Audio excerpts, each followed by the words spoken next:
Tapos ang kagandahan na ito, yan, high ceiling talaga siya. Oo nga eh.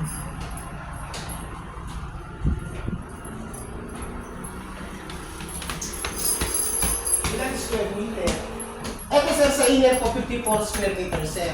Pero ang floor area po is nasa 90 square meters po. Okay.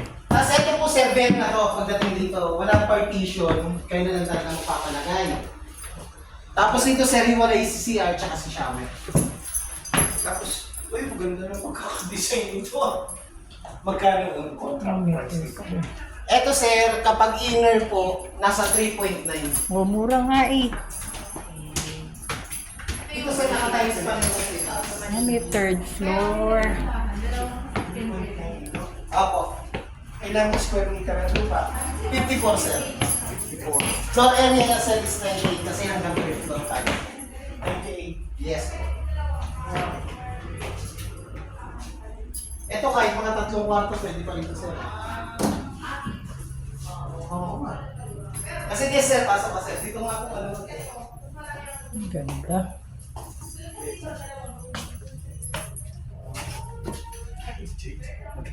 Ang ganda nga eh. Sabi ko nga sa iyo.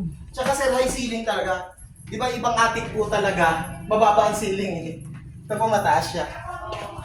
Ayan, meron siyang terrace. Sliding siya. Ayan, ito yung second floor.